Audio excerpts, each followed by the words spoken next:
연봉 5천 넘게 받으면서 시누이 조리원비 800이 아까워? 째째하게 굴지 말고 빨리 입금해. 넌 도대체 그 돈 싸 짊어지고 무덤까지 갈 작정이야? 결혼 5년 내내 식당 밥값 100원까지 칼같이 반반을 외치던 남편이 핏대를 세웁니다. 자기가 불리할 땐 무조건 가족의 도리를 운운하며 제 지갑을 털어온 시댁 식구들. 그 염치 없는 뻔뻔함에 저는 미련 없이 짐을 싸서 집을 나와버렸습니다. 잔금 입금만 기다리던 시어머니는 뒷목을 잡고 기절하고 시누이는 조리원 바닥에 쓰러졌다죠. 5년간의 지긋지긋한 호구 노릇을 끝내는 통쾌한 참교육.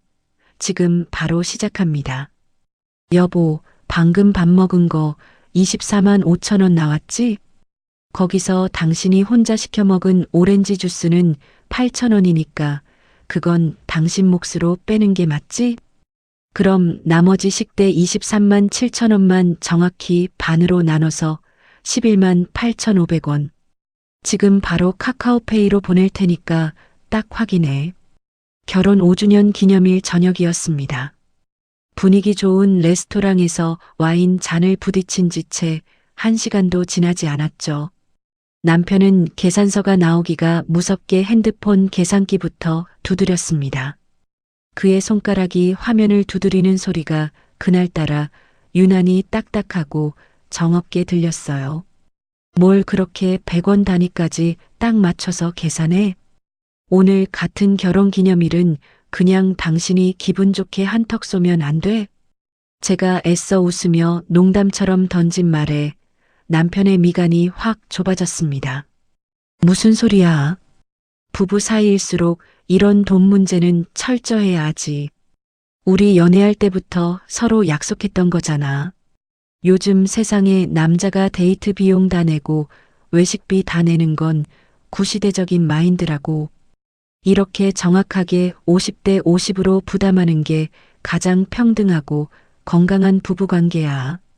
당신도 내 이런 이성적이고 합리적인 모습이 좋아서 결혼한 거 아니었어? 당당하게 가르치려 드는 남편의 얼굴을 보며 저는 씁쓸하게 입꼬리를 올릴 수밖에 없었습니다. 네, 맞아요. 솔직히 처음엔 저도 그게 참 합리적이라고 생각했었죠. 우리는 연애 시절부터 데이트 비용을 철저하게 반으로 나눴습니다. 결혼을 준비할 때도 마찬가지였어요. 가전제품 하나, 숟가락 하나까지 모조리 반반으로 계산했습니다. 하지만 막상 결혼 생활의 뚜껑을 열어보니 그놈의 반반은 참으로 기형적이고 교묘했습니다. 여보, 전세금 말인데 내가 아무리 연끌을 해도 모아둔 돈이 8천만 원밖에 없어서 말이야. 당신이 1억 7천만 원 내기로 한 거 변함없는 거지? 그래도 집 명의는 당연히 우리 공동 명의로 해야 하지. 우린 평등한 반반 부부니까 말이야. 결혼 전 남편이 제게 너무나도 뻔뻔하게 내뱉었던 말입니다. 2억 5천만 원짜리 전셋집을 구하면서 저는 1억 7천을 냈고 남편은 8천을 냈습니다. 제가 2배가 넘는 돈을 냈지만 사랑하는 사람이니까 제가 조금 더 양보할 수 있다고 믿었어요. 집 명의를 공동으로 하자는 그 염치 없는 말에도 저는 기꺼이 고개를 끄덕였습니다. 부부니까 그 네 글자로 모든 억울함을 덮고 이해하려 했죠. 하지만 남편의 반반은 철저하게 본인에게만 유리한 쪽으로 흘러갔습니다. 여보, 이번 설날에 우리 본가 갈 때 드릴 홍삼 세트 말이야. 그거 30만 원짜리니까 15만 원씩 딱 나누면 되지. 아, 그리고 저번 주에 우리 고모부 칠순 잔치 축의금 낸 것도 계산해야 하지.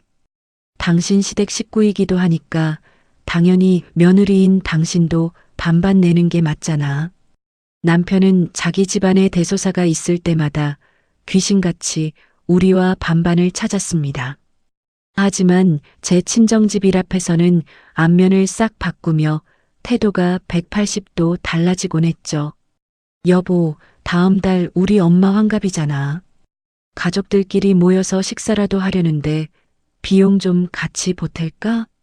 제가 조심스럽게 꺼낸 말에 남편은 보던 텔레비전에서 눈도 떼지 않고 차갑게 대답했습니다. 그건 당신네 친정일이잖아. 당신 돈 뻔히 잘 벌면서 왜 나한테 돈을 보태라 그래? 우리 결혼할 때 정한 원칙 몰라? 각자 집안일은 각자 알아서 해결하기로 했잖아. 내 쪽 일이니까 네가 알아서 해. 순간 얼음물이라도 뒤집어 쓴 것처럼 머리가 멍해졌습니다. 그건 좀 다른 거 아니야? 당신네 고모부 칠순 축의금은 우리 시댁 일이라며 나보고 반반 내자고 했잖아. 근데 왜 우리 엄마 환갑 식사비는 나 혼자 내라는 건데? 제가 억울한 마음에 따져 묻자 남편은 오히려 신경질을 냈습니다. 아, 진짜 왜 그렇게 매사에 쪼잔하게 따져? 부부 사이에 융통성이라는 게 좀 있어야지. 내가 언제 당신한테 우리 집 일 다 떠넘겼어? 나도 내 몫은 다 내고 있잖아. 기가 막혀서 말문이 턱 막혔습니다. 자신이 유리할 때는 부부니까 반반을 외치고 불리할 때는 각자 알아서를 외치는 사람. 그게 남편이 말하는 잘난 합리성이자 융통성이었나 봅니다. 친정엄마는 전화기 너머 제 한숨소리만 들어도 무슨 일이 있는지 아시는 분이셨어요. 정희야, 목소리가 왜 이렇게 안 좋아? 혹시 김서방이랑 또 돈 문제로 싸웠니? 아무리 생각해도 사위가 좀 치사하고 얄미운 것 같다. 부부가 한 이불 덮고 살면서 무슨 내 돈을 그렇게 칼같이 따져. 엄마의 걱정 어린 목소리에 저는 오히려 속을 감추며 큰 소리를 쳤습니다. 엄마, 요즘 사람들은 다 이렇게 살아. 이게 서로 감정 상할 일 없이 깔끔하고 합리적인 거야. 걱정하지 마. 나 알아서 잘 살고 있으니까. 엄마를 안심시키고 전화를 끊었지만 가슴 한구석에 서늘한 바람이 부는 건 어쩔 수 없었습니다. 지난 5년 동안 저는 제 연봉이 더 높다는 이유로 부부라는 이름 아래 항상 조금씩 더 양보해 왔습니다. 생활비 통장에 돈이 부족해지면 슬며시 제 개인 카드를 긁었고 자잘한 장복이나 외식비도 제가 낼 때가 훨씬 많았죠. 결과는 너무나도 투명하고 참담했습니다. 제 통장 잔고는 매달 바닥을 향해 곤두박질 쳤지만 남편의 통장 잔고는 아주 꾸준하게 배를 불려가고 있었으니까요. 자, 11만 8,500원 송금 완료. 맞지? 내가 이렇게 빚지고는 못 사는 깔끔한 사람이야.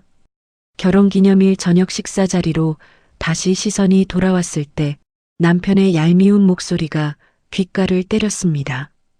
스테이크를 썰어 입에 넣는 남편의 입가에는 아주 만족스러운 미소가 번져 있었어요. 저도 남편을 따라 마주보며 애써 입꼬리를 올려 미소를 지어 보였습니다. 하지만 제 입에 들어온 최고급 스테이크는 모래알을 씹는 것처럼 아무런 맛도 느껴지지 않았습니다.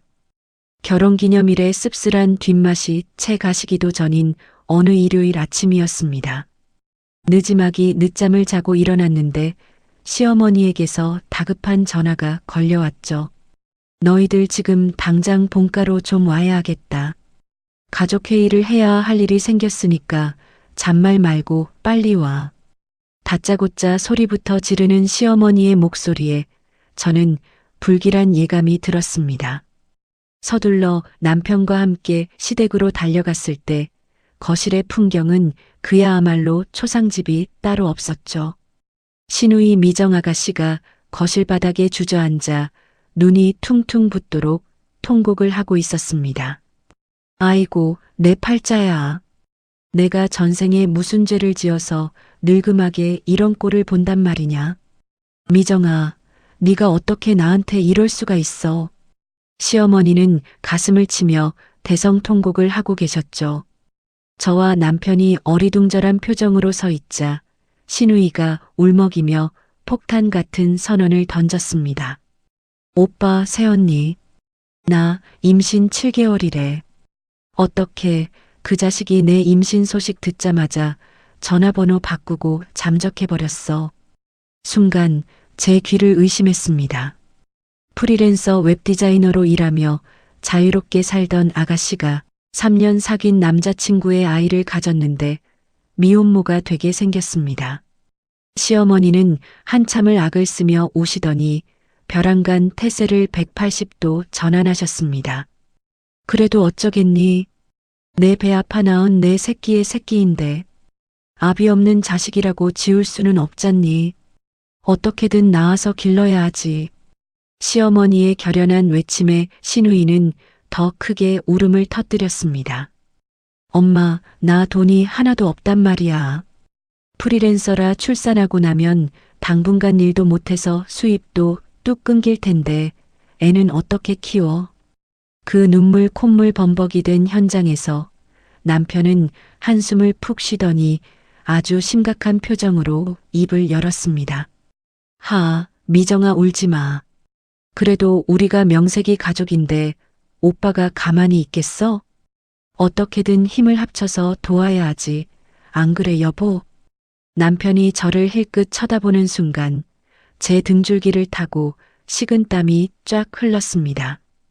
그 눈빛의 의미를 저는 직감적으로 너무나도 뼈저리게 알아채 버렸거든요.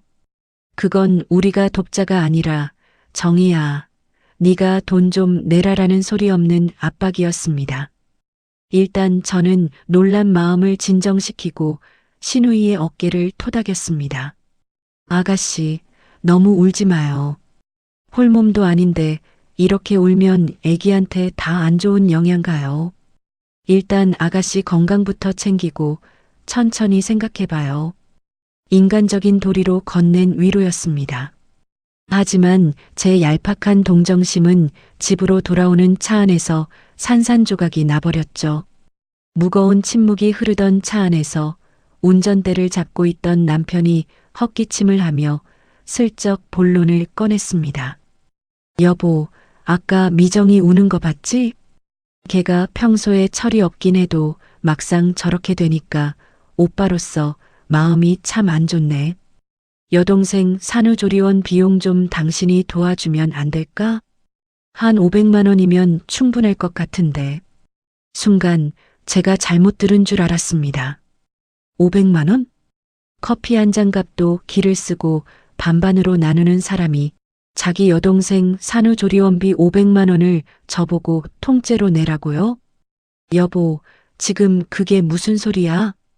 그건 당신 여동생 일이잖아. 우리 원칙대로라면 당신네 집 경조사는 당신 돈으로 처리하는 게 맞는 거 아니야? 우리 엄마 환갑 밥값도 내 돈으로 내라며. 제가 전곡을 찌르자 남편의 표정이 순식간에 험악하게 굳어졌습니다. 아니, 사람이 어떻게 그렇게 피도 눈물도 없어? 지금 이게 일반적인 경조사야?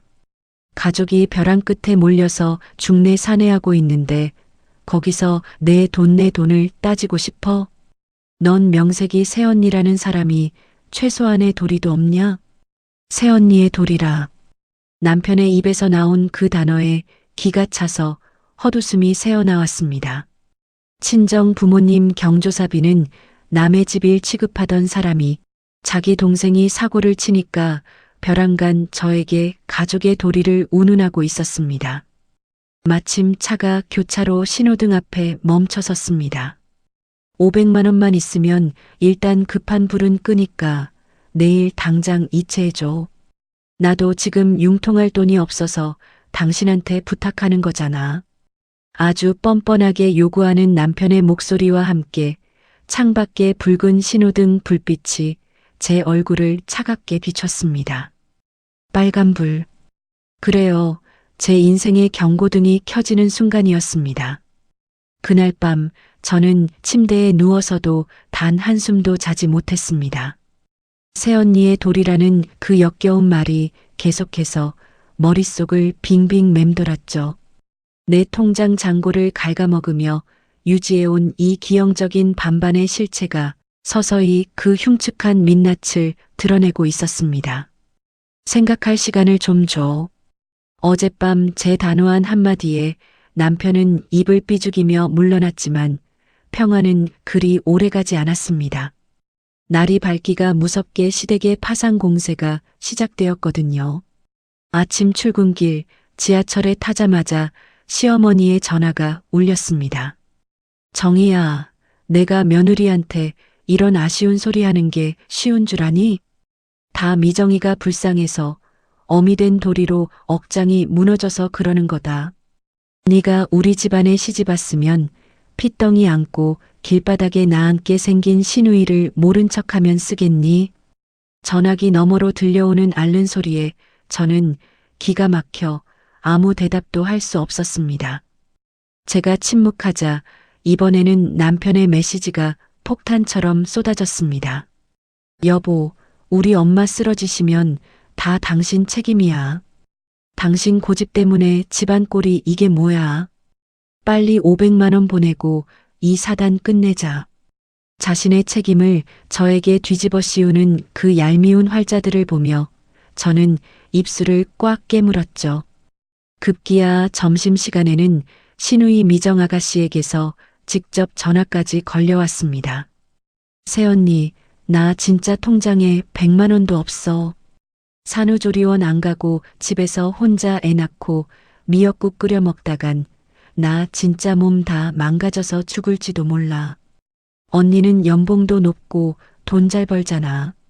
오빠한테 들으니까 나보다 훨씬 많이 받는다던데 새언니가 한 번만 눈 감고 팍 쏴주면 안 돼? 잘 벌잖아. 그 말이 비수처럼 날아와 제 가슴에 꽂혔습니다.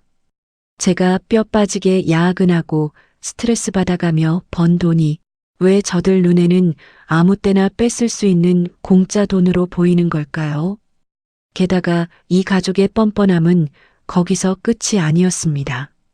퇴근하고 집에 돌아오니 남편은 한술 더 떠서 금액을 슬금슬금 올리기 시작했죠. 여보, 가만 생각해 보니까 산후조리원만 달랑 보내고 끝낼 게 아니더라고. 애 낳고 나면 젖병에 기저귀에 당장 생활비도 꽤 들 텐데 말이야. 이왕 도와주는 거 화끈하게 한 1,000만 원 정도 맞춰서 주면 어때? 당신 적금 하나 곧 만기라며? 그 순간 저는 남편의 머릿속을 한번 열어보고 싶다는 충동마저 느꼈습니다. 500만 원이 700만 원이 되고 기어이 1,000만 원까지 불어나는 기적의 논리라니요. 다음 날 회사 점심시간 저는 밥도 제대로 넘기지 못하고 입사 동기이자 절친한 동료인 수진이에게 모든 상황을 털어놓았습니다. 제 이야기를 듣던 수진이는 들고 있던 숟가락을 탁 내려놓으며 분통을 터뜨렸습니다. 야, 김정희, 넌 바보냐? 그건 남편이 아니라 사기꾼이야, 사기꾼. 너희 생활비는 10원짜리 하나까지 칼같이 반반 나누면서 시누이 조리원비는 왜 네가 몽땅 내? 그게 무슨 거지발사계 같은 논리야. 수진이의 불같은 일갈에 저는 뒤통수를 세게 얻어맞은 것 같았습니다.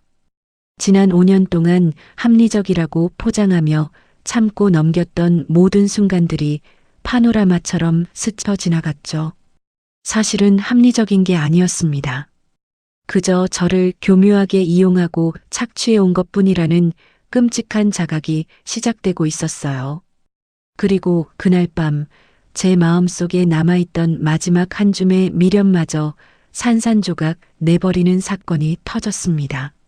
남편이 화장실에 간 사이 거실 소파에 아무렇게나 던져져 있던 남편의 핸드폰 화면이 번쩍하고 켜졌죠. 카카오톡 알림창에 뜬 메시지 내용이 제 시선을 사로잡았습니다. 주녀가 걔가 뭐라니? 돈은 언제 준다니? 오빠, 빨리 좀 받아내봐. 나 내일 당장 조리원 알아보러 가야 한단 말이야. 걱정 마. 정희 걔가 워낙 마음이 약해서 내가 며칠 더 쪼면 곧 내겠다고 할 거야.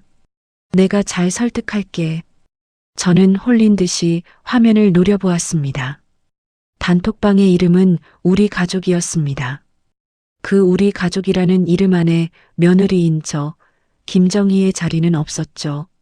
그 방에서 저는 가족이 아니라 그저 원할 때 돈을 뽑아 쓸 수 있는 호구이자 돈줄로 불리고 있었습니다. 핸드폰 화면을 내려다보는 제 두 손이 사시나무처럼 부들부들 떨리기 시작했습니다. 화장실 물 내리는 소리가 들리고 이내 남편이 거실로 걸어 나왔습니다. 저는 재빨리 핸드폰을 제자리에 던져두고 아무것도 못 본 척 표정을 굳혔죠. 남편은 소파에 털썩 주저앉더니 아주 불만 가득한 표정으로 저를 흘겨보며 쏘아붙였습니다. 당신 아직도 꿍에 있어? 참 나 여자가 그깟 돈 1,000만 원 가지고 되게 째째하게 구네.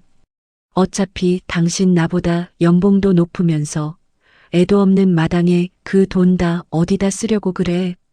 무덤에 관짤 때 현찰로 다 싸가지고 갈 거야. 가족 살리는 셈 치고 좋은 마음으로 좀 내놓으라니까 진짜 더럽게 튕기네. 평소 같았으면 왜 말을 그렇게 하냐며 따지고 들었을 겁니다. 하지만 그 단톡방을 본 순간 제 안에서 무언가가 차갑게 얼어붙어 버렸습니다. 눈물도 나지 않았고 오히려 머릿속이 무서울 정도로 차분해지더라고요. 저는 속으로 끓어오르는 분노를 꾹 눌러 삼키며 최대한 담담한 목소리로 대답했습니다. 알았어. 근데 1,000만 원이 애 이름도 아니고 당장 통장에 현금이 있는 게 아니잖아. 예금을 깰지 어쩔지 좀 알아봐야 하니까 며칠만 시간을 줘. 제 말에 남편은 그제야 찌푸렸던 미간을 펴고 씩 웃었습니다.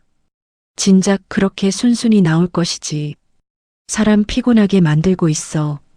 역시 내 와이프라니까.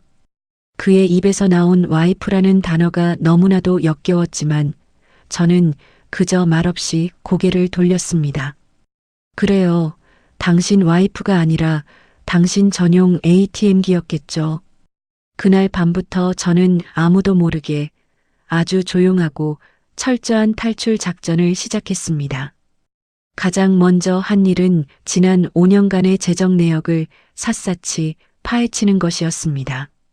명색이 중소기업 회계팀 과장 아닙니까?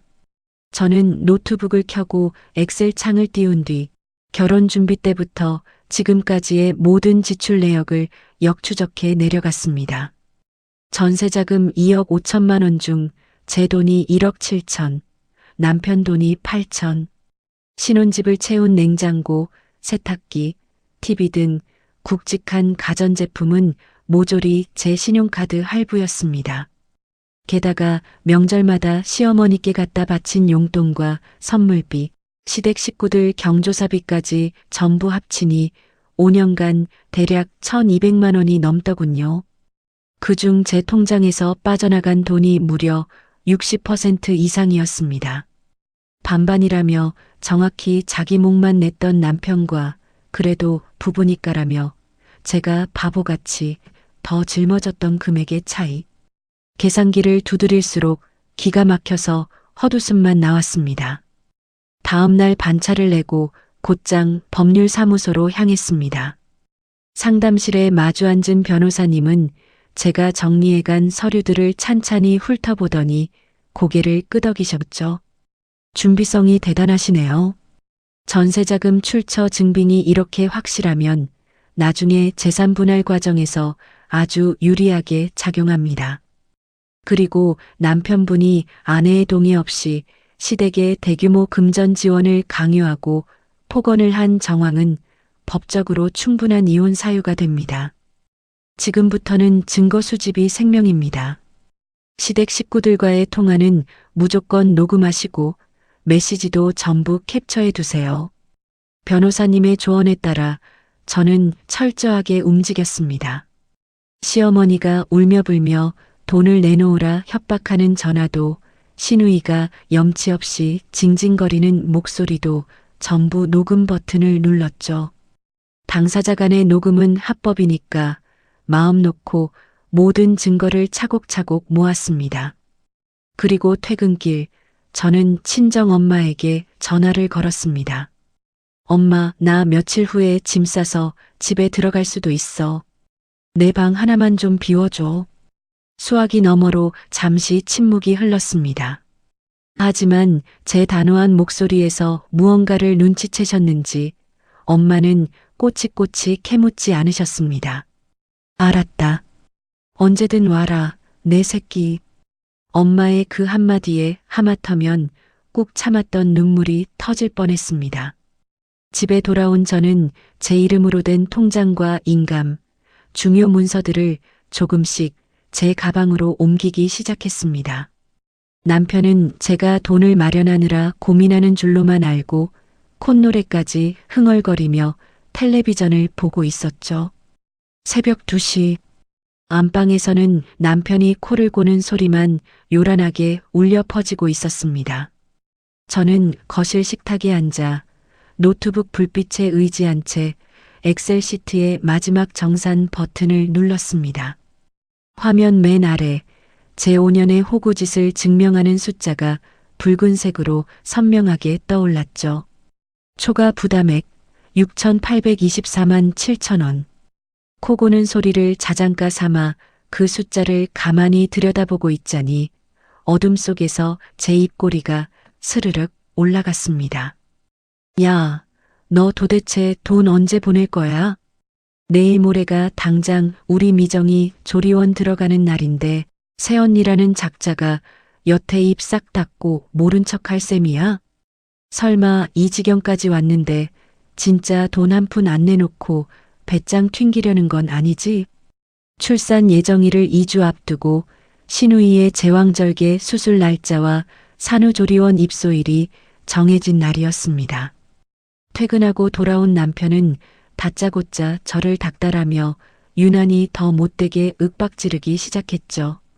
그의 아나무인 한 태도에 저는 하마터면 헛웃음을 터뜨릴 뻔했습니다. 그래서 얼만데? 얼마를 달라고 이 난리야. 제 담담한 물음에 남편은 아주 당당하게 액수를 불렀습니다. 800만 원. 기왕 가는 거 몸조리 확실하게 해야 하니까 강남에 있는 최고급 조리원 VIP실로 예약했어. 이 정도는 가야 우리 미정이가 기죽지 않고 푹 쉴 수 있지. 참나 기가 막혀서 말이 안 나왔습니다. 처음에는 500만 원이면 된다고 징징거리더니 어느새 800만 원짜리 강남 최고급 조리원으로 둔갑해 있더라고요. 예약금은 누가 냈어? 그 조리원 계약금만 해도 꽤 될 텐데. 엄마가 쌈짓돈 털어서 100만 원 걸었어. 그러니까 나머지 잔금 700만 원은 네가 당장 내일 오전까지 조리원 계좌로 싸. 당신은? 당신 동생인데 당신은 한 푼도 안 보태? 제가 매섭게 노려보자 남편은 시선을 딴 데로 피하며 짜증스럽게 대답했습니다. 아씨, 나는 이번 달에 카드값이 좀 많이 나와서 현금이 쪼들린단 말이야. 내가 다음 달에 월급 타면 조금 보태줄 테니까 일단 내 돈으로 융통 좀 해. 잔소리 그만하고 내일 수요일 아침까지 무조건 입금해놔, 알았어? 그의 뻔뻔한 대답을 듣는 순간 저는 완전히 확신했습니다. 이 가족은 평생 가도 절대 변하지 않는다는 것을요. 반반을 외치며 자기 돈은 귀신같이 아끼는 남편이나 며느리 지갑 털어 딸내미 VIP 대접받게 하려는 시어머니나 그걸 또 당연하게 받아먹는 시누이나 전부 한통속이었습니다. 수요일 아침이 밝았습니다. 시누이가 대망의 강남 산후조리원에 들어가는 날이었죠. 남편은 아침 일찍부터 부산을 떨며 시댁으로 갈 준비를 마쳤습니다. 여보, 나 동생 조리원까지 차로 데려다 주고 올게. 나간다. 저녁 때 봐. 남편은 제가 700만 원을 입금했을 거라는 아니라고 멍청한 확신을 안고 콧노래를 부르며 집을 나섰습니다. 도어락이 잠기는 소리를 확인하자마자 저는 침대 밑에 숨겨두었던 대형 캐리어 2개를 꺼냈습니다.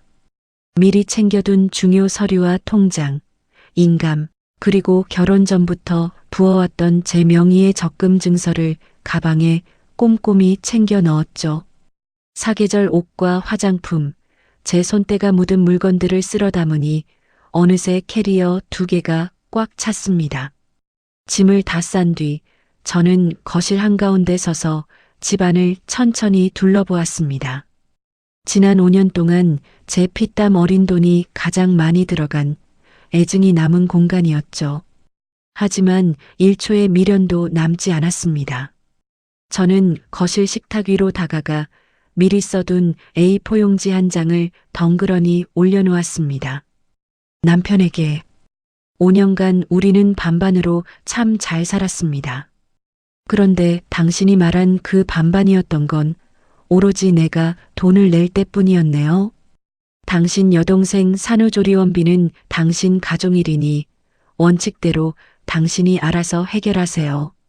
저는 이제 당신의 호구 노릇을 끝내고 제 몫의 인생을 찾으러 갑니다. 이혼 서류는 변호사를 통해 정식으로 보내겠습니다. 편지를 남겨둔 채 저는 양손에 캐리어를 꽉 쥐고 현관문을 나섰습니다. 엘리베이터 버튼을 누르고 서 있는데 문득 5년 전 신혼 초의 기억이 스쳐 지나갔습니다. 둘이서 현관 비밀번호를 우리 결혼기념일로 설정하며 앞으로 행복하게 잘 살자고 웃었던 그날의 바보 같았던 제 모습이요. 찰칵! 무거운 쇳소리와 함께 등 뒤로 현관문이 굳게 닫혔습니다. 그 소리는 마치 제 지긋지긋했던 5년의 결혼 생활에 영원한 종지부를 찍는 마침표 같았죠. 단 한 번도 뒤를 돌아보지 않고 아파트를 빠져나왔습니다. 택시를 타고 친정집에 도착하자 엄마가 벌써 현관문 앞까지 나와 서 계셨습니다. 제 양손에 들린 무거운 캐리어를 본 엄마는 아무런 질문도 하지 않으셨습니다. 그저 2팔을 벌려 저를 꽉 끌어안아 주실 뿐이었죠. 잘했다. 잘 왔어, 우리 딸. 엄마의 품에 안겨 그 따뜻한 체온을 느끼는 순간 지난 5년 동안 억지로 참아왔던 서러움과 억울함이 한꺼번에 터져 나오며 참았던 눈물이 왈칵 쏟아져 내렸습니다. 친정집의 공기는 참으로 달고 따뜻했습니다. 짐을 대충 풀어놓고 편한 옷으로 갈아입은 뒤 반나절 쉬었습니다. 그리고 저녁 시간이 되어 식탁에 마주 앉았죠. 엄마가 보글보글 끓여낸 구수한 된장찌개 냄새가 코끝을 맴돌았습니다. 그때였습니다. 식탁 위에 올려둔 제 핸드폰이 미친 듯이 진동을 울리기 시작한 건요. 발신자는 역시나 남편이었습니다. 저는 핸드폰을 집어들고 차분하게 무음 모드로 바꾼 뒤 화면을 가만히 내려다보았습니다. 부재중 전화 1건, 5건, 10건. 순식간에 숫자가 미친 듯이 올라가더니 이내 37건을 찍더군요. 전화를 받지 않자 이번에는 카카오톡 메시지가 폭포수처럼 쏟아지기 시작했습니다. 화면 위로 떠오르는 그의 다급한 활자들을 통해 저는 그 집구석에 불어닥친 재앙을 생생하게 감상할 수 있었죠. 여보, 장난해? 당신 짐이 왜 다 없어졌어?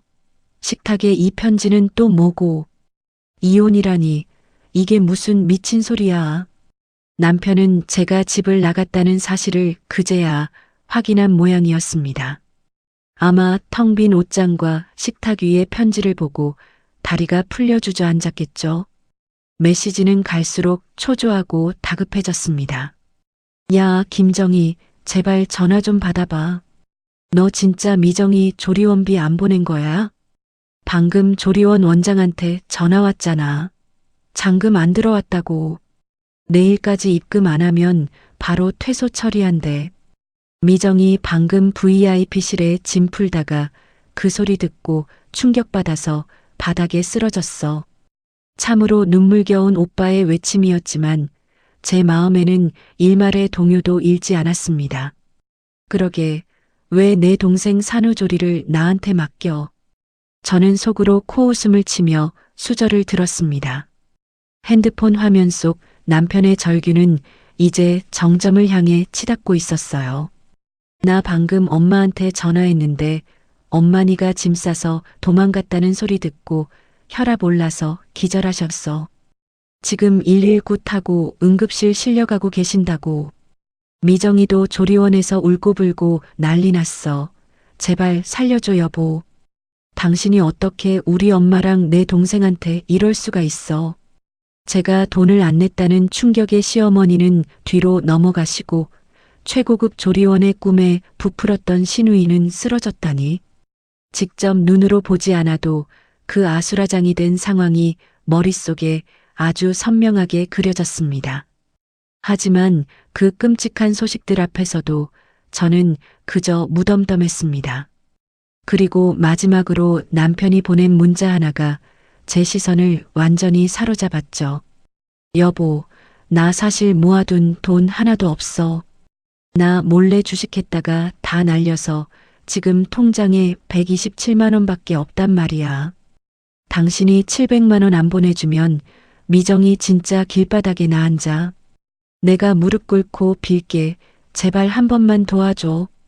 그 메시지를 보는 순간 저는 어이가 없어서 실소를 터뜨리고 말았습니다. 반반을 그렇게 부르짖으며 자기 돈은 10원짜리 하나까지 철저하게 아끼던 인간이 뒤에서는 주식으로 돈을 다 날려먹고 있었다니요. 자기 통장에 고작 127만 원밖에 없으니까 그토록 당당하게 제 지갑을 털어 여동생 VIP실을 잡아주려 했던 겁니다. 얼마나 얄팍하고 비겁한 속셈인지 그 더러운 밑바닥이 훤히 드러나는 순간이었죠. 저는 미련 없이 핸드폰 화면을 엎어버렸습니다. 정희야, 왜 그러고 있어? 밥 식는다. 얼른 먹어. 엄마가 제 밥그릇 위에 두툼한 계란말이를 올려주시며 다정하게 말씀하셨습니다.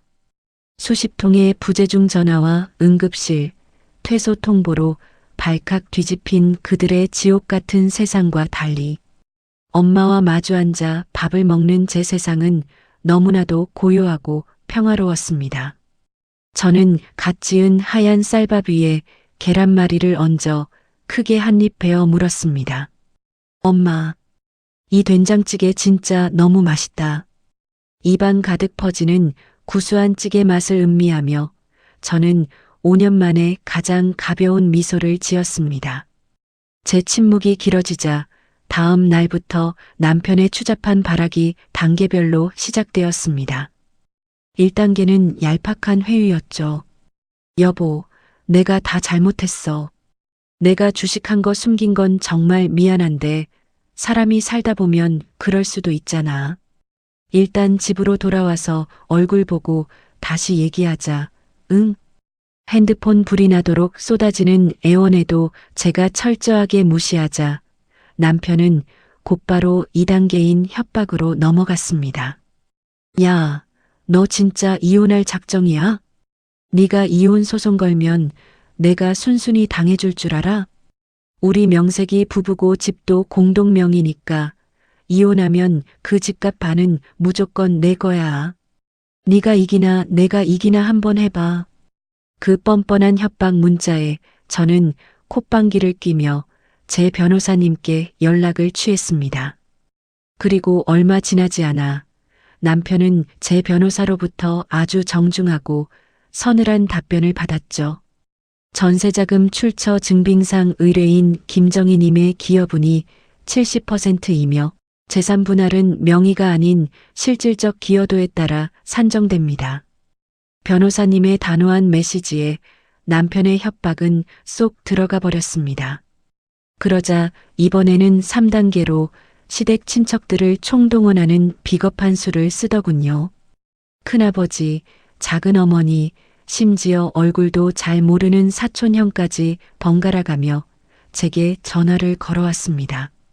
정희야, 나 작은어머니인데. 아무리 그래도 가족인데 네가 그러면 쓰니. 며느리가 돼서 시누이 좀 도와줄 수도 있는 거지. 얼른 남편한테 돌아가라. 저는 그 어줍잖은 참견들을 얌전히 듣고만 있지 않았습니다. 모든 친척들의 전화를 아주 정중하지만 단호한 목소리로 끊어버렸죠. 저희 남편에게 직접 말씀하세요. 저는 이제 더 이상 그 집 사람이 아닙니다. 제가 시댁의 모든 연락망을 철벽처럼 끊어버리자 완전히 코너에 몰린 남편은 최후의 수단을 썼습니다. 제 친정집 현관문 앞까지 쳐들어온 겁니다. 문 밖에서 쿵쿵거리는 소리와 함께 남편의 찌질한 목소리가 들려왔습니다.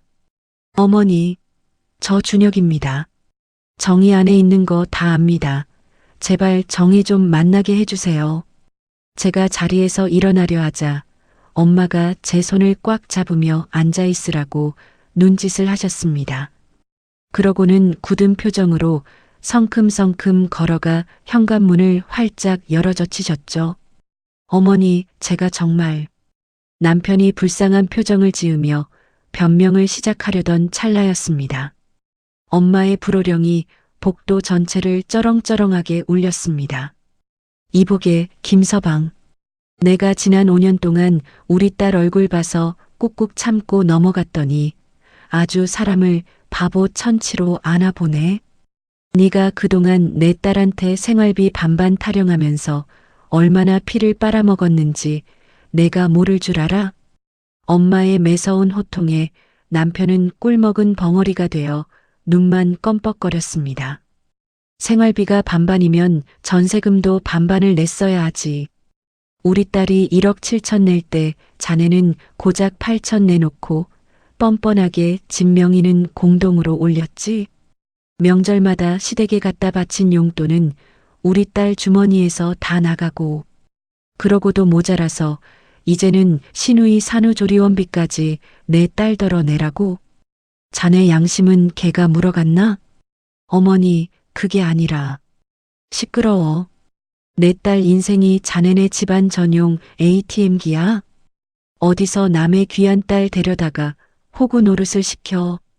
당장 내 집 앞에서 꺼지지 않으면 경찰 부를 테니까 앞으로 모든 연락은 변호사 통해서만 해. 쾅! 엄마가 현관문을 거세게 닫아버리는 소리에 제 속이 다 뻥 뚫리는 것 같았습니다. 문 밖에서는 한동안 남편의 발소리조차 들리지 않았습니다. 점잖던 장모님의 서리빨 같은 분노 앞에 완전히 압도되어 그 자리에 얼어붙어 버린 거겠죠. 며칠 뒤 저는 회사 휴게실에서 동료 수진이를 통해 시댁의 끔찍한 근황을 전해 들었습니다. 정희야, 대박 사건. 건너 들었는데 내 시누이 결국 조리원 잔금 못 내서 입소하자마자 쫓겨났대. 갈 데가 어딨어. 결국 내 시어머니 사시는 그 좁고 낡은 빌라로 기어 들어갔다더라.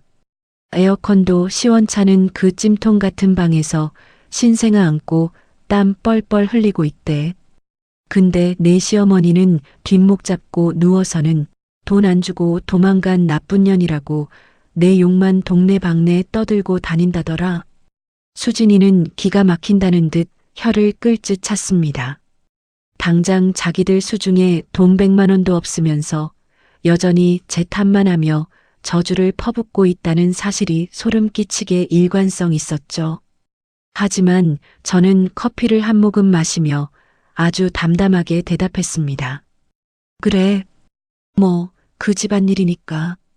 나랑은 이제 아무 상관없는 사람들이잖아. 저는 자리에서 일어나 빈 종이컵을 쓰레기통에 가볍게 던져 넣었습니다. 이제 저들이 무슨 꼴을 당하든 제 마음의 평화는 티끌만큼도 흔들리지 않았습니다. 본격적인 이혼 소송의 막이 올랐습니다. 저는 변호사 사무실을 찾아가 그동안 모아둔 자료들을 전부 책상 위에 올려놓았죠. 전세자금 출처 증빙 자료, 5년간의 꼼꼼한 지출 내역서, 남편의 카카오톡 캡처본, 그리고 시댁 식구들의 폭언이 담긴 통화 녹음 파일까지. 제 서류를 찬찬히 검토하던 변호사님은 안경을 치켜 올리며 아주 만족스러운 미소를 지으셨습니다. 정희 씨, 이 정도 증거면 재산 분할에서 압도적으로 유리합니다. 걱정하실 필요 전혀 없겠어요. 남편은 소장을 받자마자 펄펄 뛰며 제게 억지를 부리기 시작했습니다. 집을 내놓고면 보증금 나도 당연히 반은 받아야 하지. 명의가 공동인데 네가 무슨 수로 내 몫을 뺏어가. 끝까지 가보자고. 하지만 그 알량한 발악은 제가 제출한 완벽한 증빙 자료 앞에서 모래성처럼 무너져 내렸습니다.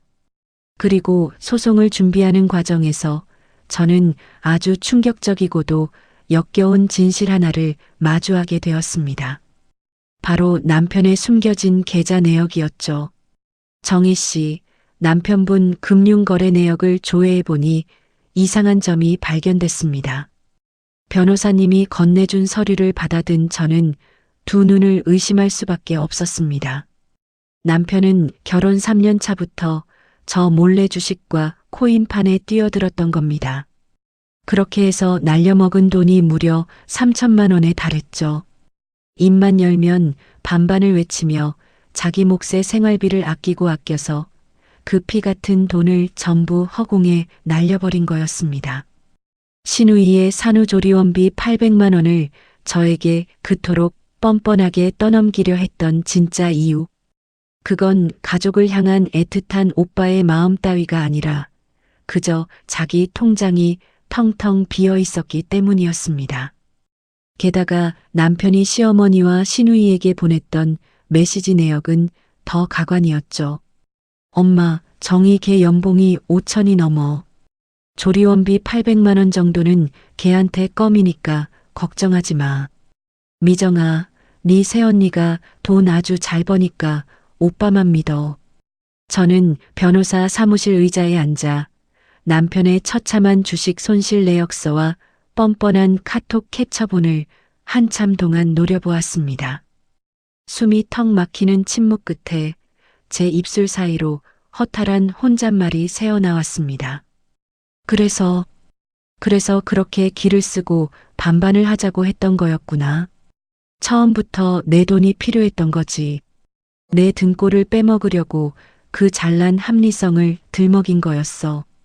제 5년의 결혼 생활이 그 더러운 착취의 시간이 단 한 줄로 요약되는 순간이었습니다. 변호사님은 이 모든 치명적인 증거들을 깔끔하게 정리하여 남편 측에 내용 증명으로 보냈습니다.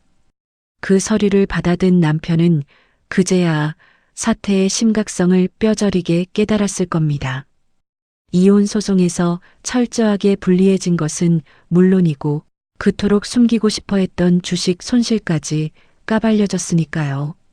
자존심 하나로 똘똘 뭉쳐있던 남편의 얄팍한 체면이 바닥까지 완전히 구겨지는 통쾌한 순간이었죠. 남편이 지옥 같은 시간을 보내고 있을 때 저는 오히려 회사 일에 더 무섭게 매달렸습니다. 마침 중요한 승진 심사를 앞두고 있었거든요. 이혼이라는 큰 스트레스를 겪고 있었지만 제 마음은 그 어느 때보다 단단하고 고요했습니다. 오히려 머리가 맑아지면서 업무 효율은 미친 듯이 올라갔죠. 휴게실에서 커피를 마시던 수진이가 저를 보며 눈을 동그랗게 떴습니다. 야, 김정희. 너 요즘 뭔가 확 달라졌다? 이혼 소송하는 애가 어떻게 얼굴에 생기가 돌고 눈빛이 이렇게 살아있냐? 수진이의 농담에 저는 소리내어 웃으며 대답했습니다. 수진아, 나 이제야 숨을 좀 쉴 것 같아. 결혼하고 5년 만에 드디어 내 인생을 온전히 내 뜻대로 사는 기분이야. 남편 뒤치다꺼리 하랴, 툭하면 돈 달라고 징징대는 시댁 식구들 눈치 보랴. 그동안 억눌려 있던 제 진짜 능력이 이혼의 족쇄를 벗어던지자마자 화산처럼 폭발하고 있었습니다. 퇴근 후 저는 친정집 근처의 부동산들을 하나씩 돌아다니기 시작했습니다. 전세금 중 제 몫인 1억 7천만 원을 돌려받으면 아담하고 깨끗한 소형 아파트를 하나 전세로 얻을 생각이거든요. 부동산 중개인과 함께 햇살이 잘 드는 방을 둘러보며 저는 머릿속으로 새로운 삶의 밑그림을 그렸습니다. 누구의 간섭도 없이 내 돈으로 온전하게 일궈나갈 저만의 새로운 일상. 텅 빈 거실 창밖을 내다보는 제 발걸음은 그 어느 때보다 가볍고 힘찼습니다. 이혼 소송이 본격적으로 진행되면서 남편과 시댁 식구들의 삶은 그야말로 도미노처럼 무너져 내리기 시작했습니다. 그 통쾌한 소식들은 제 귀에도 심심치 않게 들려왔죠. 남편은 하루가 멀다고 제게 구질구질한 문자 메시지를 보내왔습니다. 여보, 나 요즘 회사에서 맨날 깨지고 실적도 바닥쳤어. 이번 승진 심사에서도 미끄러졌단 말이야. 집에 오면 불 꺼진 텅 빈 거실에서 매일 라면만 끓여 먹고 있어. 근데 혼자 살아보니까 이번 달 공과금이랑 관리비 나온 거 보고 깜짝 놀랐어. 당신이 반반이라면서 나 몰래 얼마나 더 많은 돈을 메꾸고 있었는지 이제야 뼈저리게 알겠더라. 내가 정말 미친놈이었어. 제발 돌아오면 안 될까? 구구절절 앓는 소리를 늘어놓는 문자를 보며 저는 그저 차갑게 코웃음을 쳤습니다. 자신이 그토록 부르짖던 반반의 무게를 온전히 혼자 짊어지게 되어서야 제가 베풀었던 배려의 크기를 깨달은 모양이었습니다. 하지만 그 뒤늦은 후에는 제게 어떤 동정심도 불러일으키지 못했죠. 시댁의 처참한 근황은 동료 수진이를 통해 더 생생하게 전해 들을 수 있었습니다. 야, 김정희. 내 시어머니 요즘 동네에서 아주 고개를 못 들고 다니신대.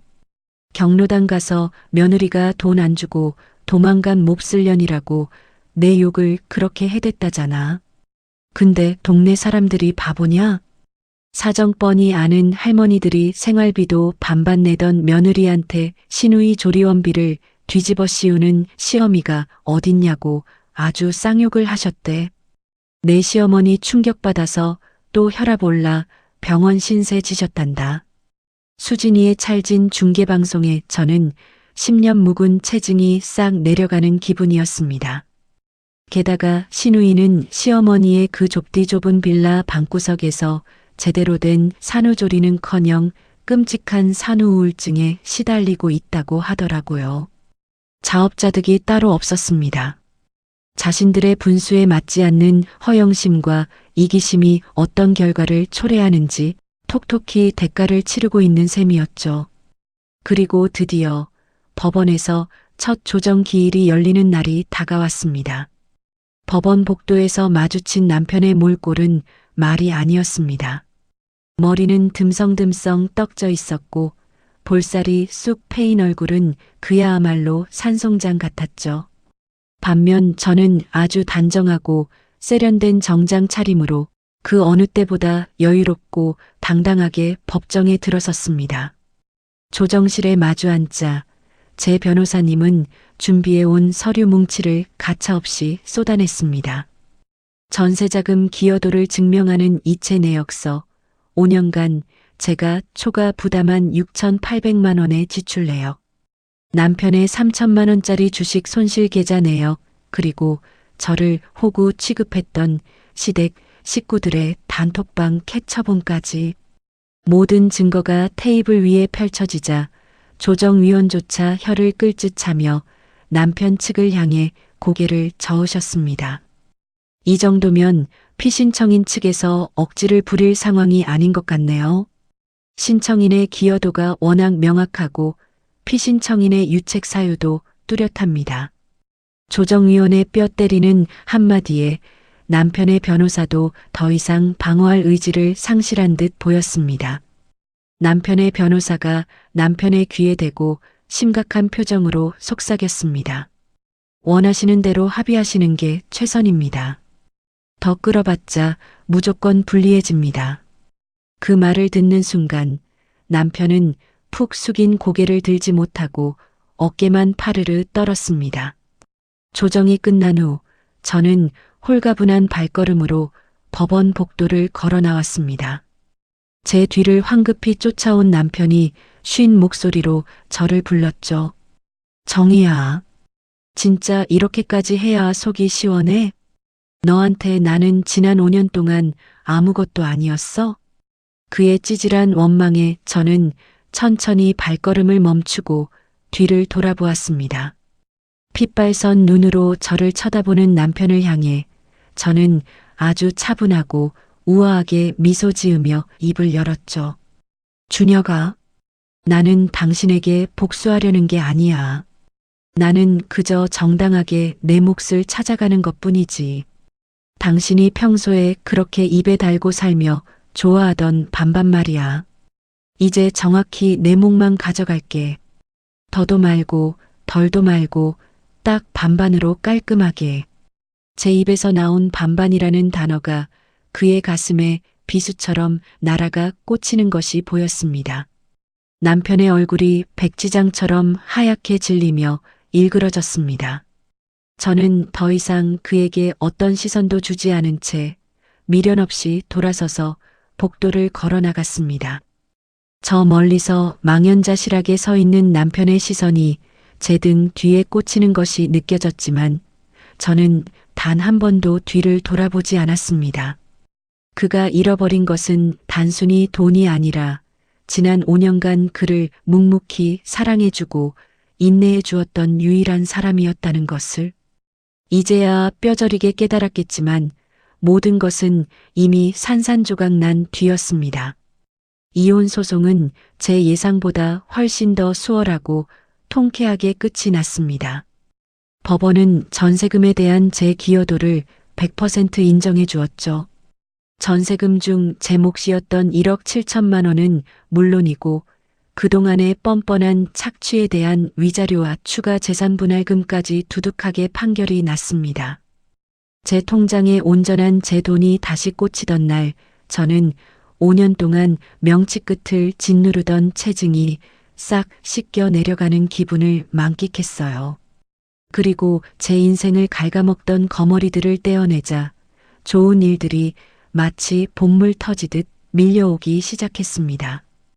회사 승진 심사에서 제가 당당히 차장으로 승진을 한 겁니다.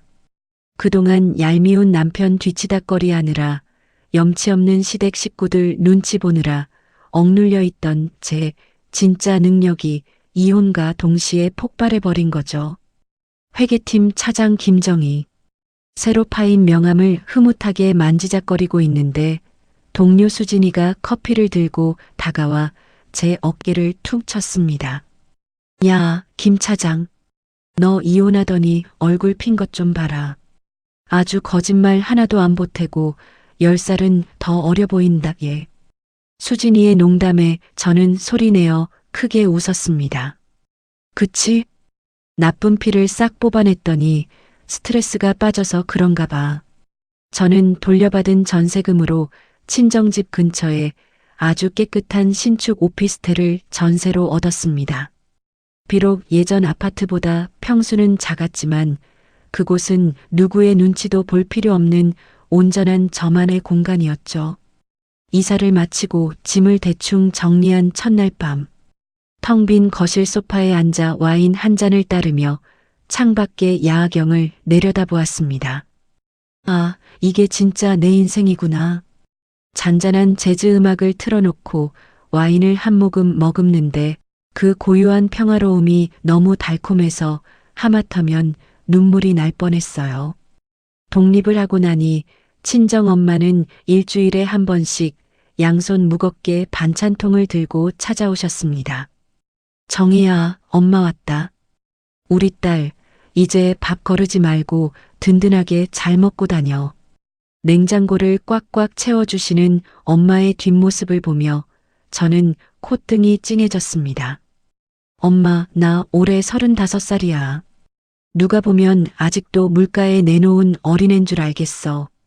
제가 핀잔을 주듯 웃었지만 그 따뜻한 잔소리가 얼마나 소중하고 감사한지 이제는 너무나도 잘 알고 있죠. 그렇게 평화로운 일상을 되찾고 6개월쯤 지났을 무렵이었습니다. 우체통에 꽂혀 있던 낯선 편지 한 통이 제 평온한 주말 아침을 깨웠습니다.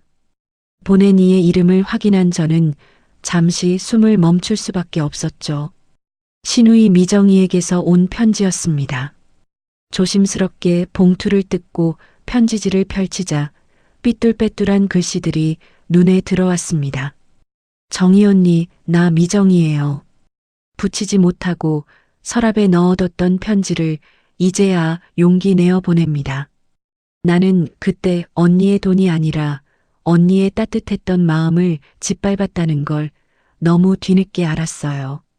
내가 내 인생의 문제를 왜 새언니한테 뻔뻔하게 떠넘겼는지 정말 뼈저리게 후회하고 반성합니다. 아기는 다행히 건강하게 잘 크고 있어요. 이 작은 아이를 품에 안고 키우다 보니 나도 이제야 조금 철이 드나 봅니다. 나 같은 시누이 만나서 그동안 너무 고생 많았고 정말 미안했어요. 언니도 앞으로 꼭 행복하길 진심으로 바랍니다. 저는 그 편지를 들고 거실 소파에 앉아 한참 동안 창밖만 바라보았습니다. 용서할 수 있을까? 솔직히 아직은 잘 모르겠습니다. 하지만 굳이 지난날의 상처를 들추며 그들을 미워하는데 제 아까운 에너지를 쓰고 싶지는 않았어요. 저는 편지를 곱게 접어 서랍 깊숙한 곳에 넣어두고 가벼운 마음으로 출근 준비를 했습니다. 아침 햇살이 눈부시게 쏟아지는 출근길. 귀에는 제가 제일 좋아하는 음악이 흐르고 있었고 제 입가에는 자연스레 미소가 번졌습니다. 한 달 내내 뼈 빠지게 고생해서 번 월급은 이제 온전히 저를 위해서만 쓰일 겁니다. 누구에게도 억지스러운 반반을 강요당하지 않는 살. 제 발걸음은 그 어느 때보다 가볍고 경쾌했죠. 그로부터 딱 1년이 흐른 어느 봄날. 저는 우연히 집 근처 대형마트에 장을 보러 갔다가 아주 익숙하고 찌질한 얼굴을 마주쳤습니다. 라면 코너 앞에서 혼자 카트를 끌고 있는 남자. 바로 제 전 남편이었죠. 수소문해 보니 그는 여전히 회사에서 만년대리 딱지를 떼지 못하고 있다고 하더군요. 수척하게 볼살이 다 패이고 어깨가 축 처진 몰골을 보니 혼자 사는 궁상맞은 티가 줄줄 흐르고 있었습니다. 그가 무심코 라면을 집어들다 고개를 돌렸고 저와 눈이 딱 마주쳤습니다. 그의 두 눈이 지진이라도 난 것처럼 커지더니 이내 카트 손잡이를 쥔 손을 덜덜 떨더군요. 도망갈 곳도 없이 마주친 외나무 다리에서 전 남편이 기어들어가는 목소리로 어색하게 인사를 건넸습니다. 정희야, 잘 지내? 예전 같았으면 속이 뒤틀려 상종도 안 했겠지만 저는 오히려 아주 밝고 화사하게 웃으며 대답해 주었습니다. 응, 나 요즘 아주 잘 살아. 누구처럼 치사하게 반반이 아니라 온전히 내 삶을 말이야. 그의 얼굴이 순식간에 흑빛으로 변하며 일그러지는 것을 감상하며 저는 가볍게 카트를 돌렸습니다. 이번에도 제 등 뒤로 질척이는 시선이 구질구질하게 따라붙는 것이 느껴졌지만 저는 단 한 번도 뒤를 돌아보지 않았습니다. 제 앞에는 찬란하고 따스한 온전한 저만의 봄날이 활짝 펼쳐져 있었으니까요. 사연의 주인공 정희 씨, 지난 5년간 얼마나 마음고생이 심하셨을까요? 겉으로는 합리적이라고 교묘하게 포장했지만 결국은 아내의 금전적 희생만 강요했던 이기적인 남편과 염치 없는 시댁 식구들. 그 지독한 착취의 굴레를 끊어내고 당당하게 자기 인생의 봄날을 찾아가는 정혜 씨의 용기에 뜨거운 박수를 보냅니다. 부부라는 인연은 한쪽의 일방적인 희생이나 반반이라는 차가운 계산기로 유지되는 것이 결코 아니죠. 뒤늦게 후회하며 홀로 궁상맞게 라면을 끓여 먹는 전 남편의 찌질한 결말을 보니 제 속이 다 뻥 뚫리는 기분입니다. 구독자 여러분은 오늘의 사연 어떻게 들으셨나요? 지긋지긋한 호구 노릇을 끝내고 홀가분하게 새 출발을 한 정혜 씨가 앞으로는 눈물 없이 꽃길만 걸을 수 있도록 영상 아래에 정희 씨 앞으로 행복하세요. 라고 따뜻한 댓글 부탁드려요. 여러분이 남겨주시는 진심 어린 댓글 한 줄이 정혜 씨의 새로운 내일에 아주 큰 힘이 될 것입니다. 오늘도 끝까지 귀 기울여 주셔서 감사합니다. 다음 시간에도 여러분의 꽉 막힌 속을 시원하게 뚫어줄 사연으로 다시 찾아오겠습니다. 구독과 좋아요 잊지 마시고 오늘도 건강하고 평안한 하루 보내시길 바랍니다.